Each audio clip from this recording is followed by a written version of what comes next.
Hey guys, Michael here. I got to do this quick, and I've got a big stack of stuff to go through today. I haven't counted, see how much I've got here, but I got a lot.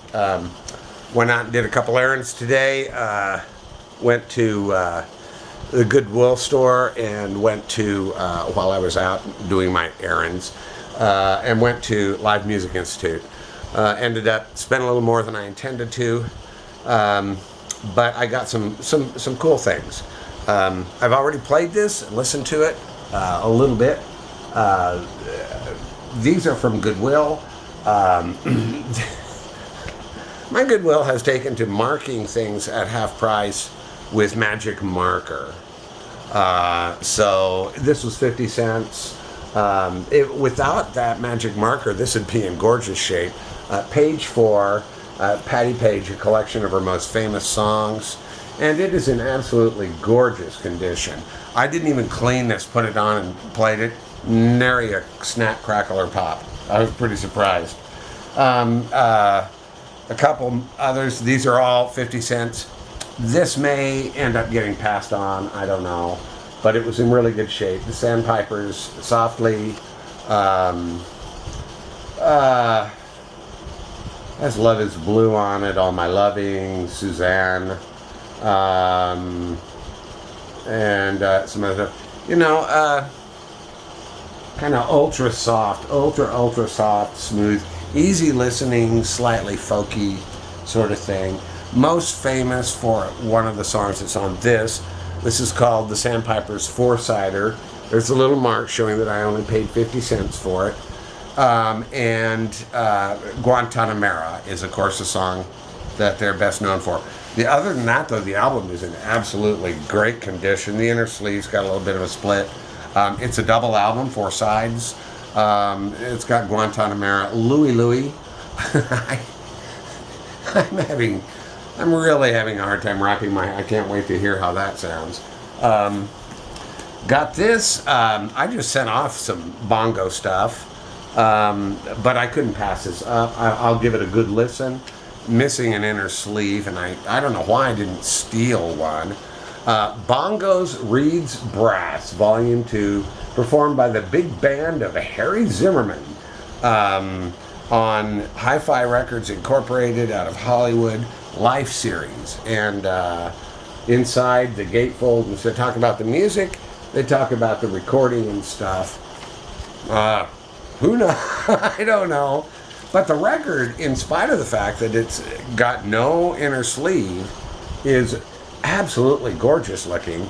And so, I'll give it a spin, and then it'll probably end up in somebody's VCLT or something. Possibly. It depends. 50 cents for this.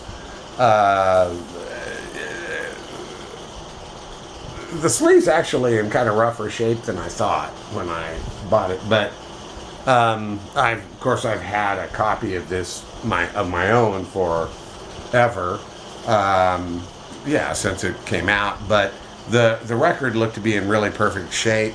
Mine is pretty beat up, as I recall, and I thought, I'll grab it for 50 cents. I'm not a big Bruce Springsteen fan. I like this album. I pretty much like any album I've heard by him. Nebraska would be my favorite, and I don't have that on vinyl. But for 50 cents, and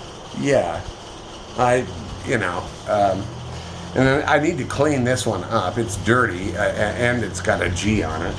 So 50 cents here again. Bad Company. What's it called? This one, Desolation Angels. Of course, it's got Rock and Roll Fantasy on it. I'm not an enormous Bad Company fan, but for 50 cents, I can cough up 50 cents for it. It does have the original inner sleeve, and the album itself looks really, really good. They've been on a good roll as far as finding records recently at the Goodwill that were in excellent condition. Just a lot of them were really horrible. Oh, the reason I went there initially, last time I was there, there were about 15 Hawaii albums, albums of Hawaiian music, and I thought, I'm gonna check that out. But that had been some time ago, and they were all gone. There were a couple left. But Dionne Warwick, Golden Hits on Collector Series circa 1962 to 1964. There are some songs on here that are just iconic to me. Even though there's nothing rock and roll about them, they got played and we liked them, you know. Anyone who had a heart could look at me and know I love you. You know, Walk On By, Wishing and Hoping. You know, a lot of Burt Bacharach on here. So, yeah, thrilled to have it. Here's another album. I would never pay big money for it, and this was a weird look. I thought this was, I didn't realize this album was, well, you know what? I think I just figured something out. I was elsewhere and I found another kind of a piece. I think this used to have a fold-over thing, didn't it? Or something. Yeah, I did. Every picture tells a story. Rod Stewart. Not a huge Rod fan, but for my generation, I was old enough to walk into a bar. Wake up, Mag, there's something I gotta say to you. I mean, you just couldn't get away from it. And that is a great song. And that was a really good album, actually. So I'm not sorry to have it. I already have a copy of this. I bought this specifically because there are a few people who I thought might really like to have this. And so I bought this one to send off. This is a library copy, and it's still in the library sleeve. Boy, I love these sleeves.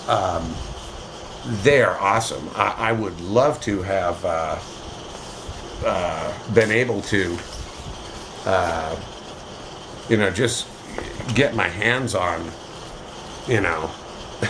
several, a couple thousand of those sleeves. I'm sure they're expensive, or were.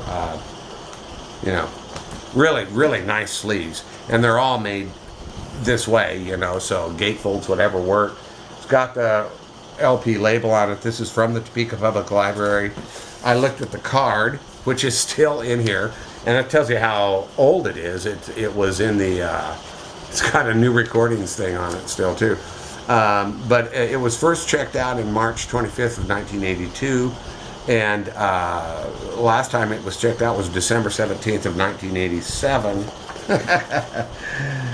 Slight scratch on side one, it says. I didn't notice that. I should have. Oh golly, I hope I'm not going to be sorry about it. But this is Jean-Pierre Rampal and Lily Laskin, Japanese Melodies for Flute and Harp. I bought a copy of this at the Goodwill. For $1, that was in absolutely smashing perfect condition, and I really liked it. And so there are a couple of people that I thought, they might really dig this. One person in particular I'm thinking of, but there are a couple other people who might. And last of all, let me preface this a little bit. My parents are the greatest generation. Came of age during World War II, grew up in the 30s, the 40s, and got married in 1949. I grew up in a house with a big box full of 78 RPMs, almost every one of which was big band music, swing, the Lindy, all that kind of stuff, jitterbug and what have you. And I grew up playing those records over and over, and they're kind of in my blood.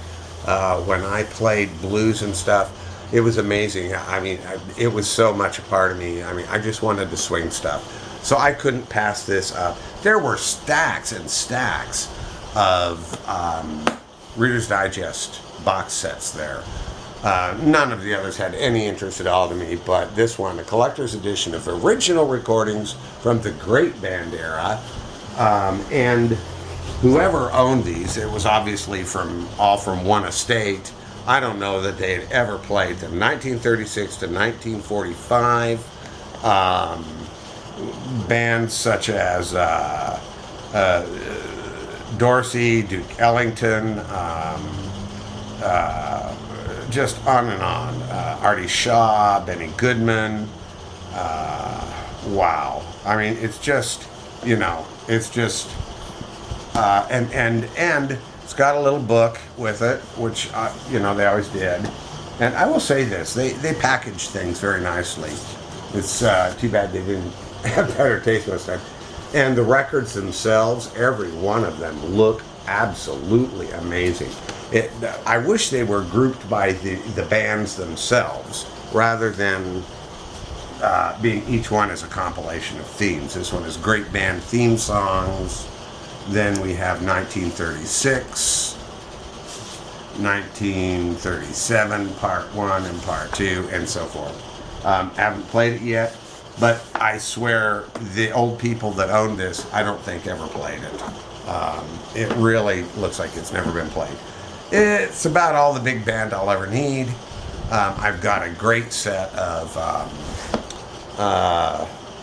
from Time Life of the Giants of Jazz box sets. I'm still missing some, and I ought to show that collection sometime. But those are even better. But this is swing, and this is so this is going to be great. Okay, then I went to Live Music Institute and got it for $1. The Wooden Tops, the Giant, from 1986. Very much an 80s band out of England, but a really good band, and named after, if you're British, you will know exactly who the Wooden Tops are, the TV show that they named themselves after. Really good band though, and particularly I like this album, so I'm just really happy to get that. Also for $1, and I don't know that I would have paid more than $1 for it, but yeah, baby, I'd love to have a almost pristine copy of Frampton Comes Alive. Yeah. The records are just gorgeous, in gorgeous shape, and now, and I have Vicki Reeves to thank for that. Other than that, though, she took really good care of this record. I'm not a huge Frampton fan. There again, I think he got kind of trapped into, a gimmick with that voice box thing, and that sort of, made and ruined his career. Also $1, the Moody Blues, A Question of Balance. There are 7 albums by the Moody Blues that I feel are really essential for me. I love this band. Very poppy, psychedelic music, kind of almost when they, the song I'm Just a Singer in a Rock and Roll Band, about, everybody's looking to me for, they asked me for every hippie in town to be looking to them for enlightenment and guidance, but what the heck, neither here nor there. It's another one of the albums, not my favorite Moody Blues album, but I'm really glad to have it. By the way, I think that Frampton live album may be one of the what I would, if I were to say, okay, these are, I think, the 50 best live albums. That might be one, just because it was so huge. Not a Stephen Stills fan particularly, but I am a Neil Young fan. I don't have any Neil Young on vinyl at this point in my life. I've got a lot of Neil Young on CD. But the Stills Young Band, Long May You Run, great song. I love that song. And it's not that I hate Stephen Stills, I'm just not a big fan. I do know some people who hate him. And, here again, original inner sleeve. Looks to be a first press. or at least the right label for that on Reprise.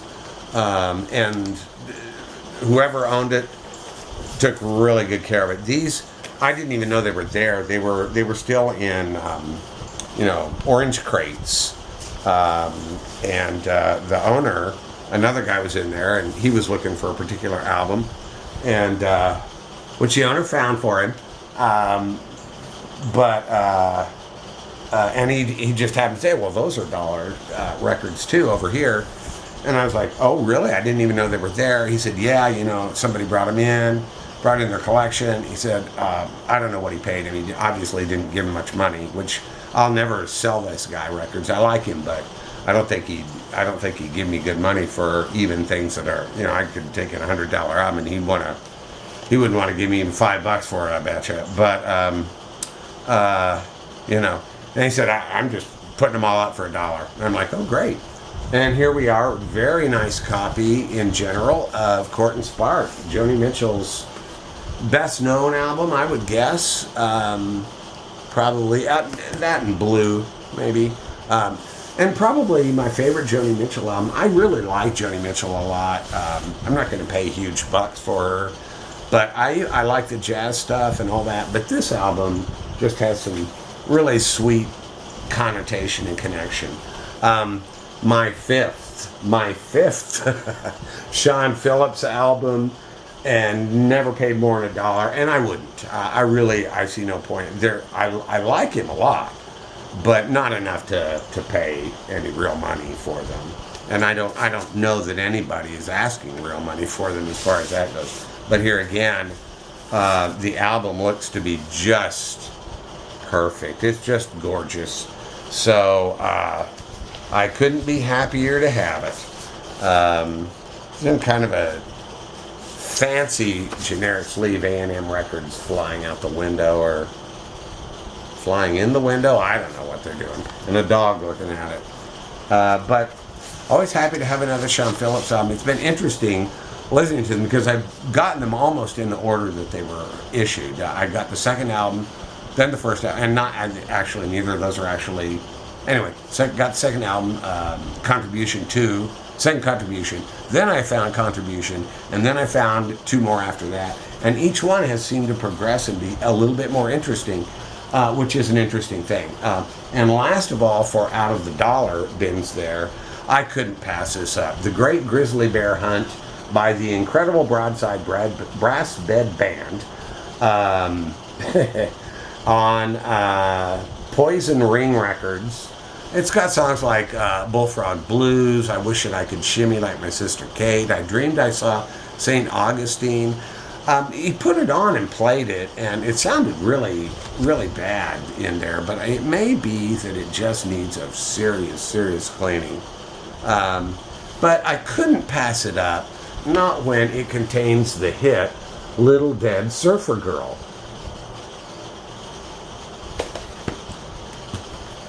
For $1? Oh my God, yes. Whether it ends up... Okay, here's the reason I went in there. Actually, well, I'll start with these. You probably already got that now, but a couple more things that I got. I've been looking at this for months. It was listed as a VG. He wanted $5 for it.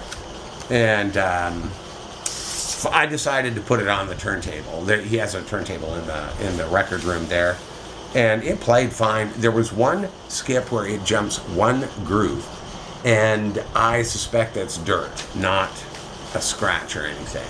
No pops afterwards or anything. Other than that, it played absolutely beautiful. I haven't had this album since I bought it originally back in the 60s, and Blues Project Projections is a classic. I'm not going to call it a psych classic. What is it? Well, it's kind of blues, it's kind of jazz. I suppose there's a touch of psych in it. Very unique sounding band at the time and even today. Boy, when you hear this band, once you've heard them and know what they sound like, you know that it's Blues Project. I had two of their albums when I was young, this and Live at Town Hall. I still need Live at Town Hall. I would like to have that, and some other things. There was a Greatest Hits Blues Project album in there, but I kind of pass on those usually. And then Planned Obsolescence, also by Blues Project, an album I am not familiar with, but that I expect to be pretty good. I see, yeah, a little bit different lineup, but it still has flute and violin, but no Al Kooper, which I do remember hearing that he had left the band pretty early. He is on this one. That's Al, right there, or right there.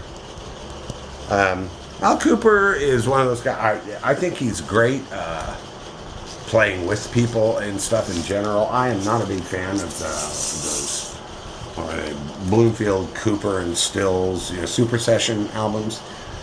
They never did that much for me. I've always thought that they were kind of weak. But anyway, the reason I went in there, though, I had thought, and I've been thinking about this for a while, what is wrong with me that I don't have any Kinks in my record collection? Although the Beatles were, and I will always hold that true, and believe that the Beatles are ground zero. That was the bomb. Meet the Beatles, boom. And that made me want to play in a band. The band, though, that made me believe I could do it were the Kinks. With songs like All Day and All of the Night, Tired of Waiting, You Really Got Me, simple, and yet so good and so strong and so exciting. So these are reissues on Marble Arch, manufactured and distributed in Canada by Phonodisc Limited, from Scarborough, Ontario. And apparently they are copyright Pi Records, so apparently these are licensed reissues. Kind of Kinks. Got some great songs on that. Super happy to have it. The Kinks' Greatest Hits. Also, an awesome record. Got Well Respected Man on it, and some other really cool songs. There's a little bit of overlap here, but not much. And then this, which I thought that this was a bootleg. Now that I'm looking at it a little more closely, I don't think it is. It's got the Pi Records stuff, 1967, copyright from Pi Records. But this one is called Anos Dorados. Anyway, it's a Spanish pressing of the Kinks live at Kelvin Hall. There is some weird stuff going on, like a bad case of eczema or something on this album. I don't know what it is, but the record itself, and I took it out and gave it a good look, is just gorgeous. I hope it's a nice pressing. I hope it sounds decent. But 1967 live Kinks was reported during last year during the Kinks tour of Scotland, the height of which was the concert at Kelvin Hall. There were a couple of other Kinks albums in there. I might end up going back. I don't know. Low Budget and what's the other one called? Give the People What They Want, something like that. Both of which are albums that I had from those are 80s Kinks albums. Not their best stuff, I don't think, but there are some great songs on it. And I think they were both $3 each and looked to be in really good shape. And then they had a first press, and a very beautiful tricolor steamboat reprise of You Really Got Me. But they wanted $30 for it, and it was rough. And I'm not going to pay $30 for, I don't think there's any album that's worth $30 if it's rough. Oh man, I forgot to have them set up. There was a gorgeous copy, and I am going to get it, and I'm going to have to go back there and have him set it aside. I forgot. Of And it'll be my third copy, but then my second, because I tossed one out. I can send out to somebody the copy that I have of Sandinista. But they had one in there that looked near mint and had the Armageddon Times and the whole bit in it. And I was walking out the door. I was done, overdone. I already knew I'd spent too much.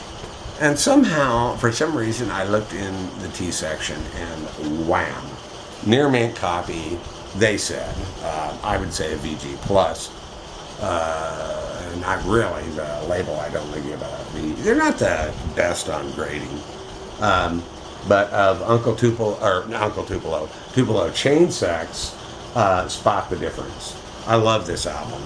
I have a copy of it that is just beat to hell, partied to hell actually, and back twice. But this is a great album. I don't know if you're familiar with Tupelo Chain Sex, but you ought to be. Limey Dave doing the vocals, Tupelo Joe, guitar, accordion, and mandolin, Willie Dredd, drums and percussion, Stomach, all saxophones, Sugarcane Harris, violin and vocals on this album. It's not on their fourth album. I'm not sure. I know that they made 2 albums before this one, but this is some rad stuff, man. And the brilliant album, and to have one that this is up. The vinyl on this is perfect. So just one of the twice lately now I've found rather hard to find albums that I had beat up copies of, and now I've got really almost, the vinyl on this is near me. The vinyl on the Peter Ivers Nirvana Peter album, that's near me. And you just don't see that stuff. Even that album you don't see very often. And his other albums you just almost never see. So, been a great day, and this was actually the happy surprise find. The Kinks albums were what I went for, and the Blues Project, very pleased with every one of these, and I didn't spend a whole lot. The most expensive one was actually the Tupelo Chain Sex. That one was $7, but for me that's well worth it. And I've looked around and I've seen it on Discogs, and a really good copy is people are asking 10 and more. So, and then a weird thing, increasing my cheapo collection of stuff, some fun stuff, a few things bought out of curiosity, but when you're paying 50 cents or $1, why not? As I like to always say, it's all about the music, and I haven't played any of this stuff other than a little bit of that Patty Page, and I got me some cleaning and spinning to do. So, peace out, man.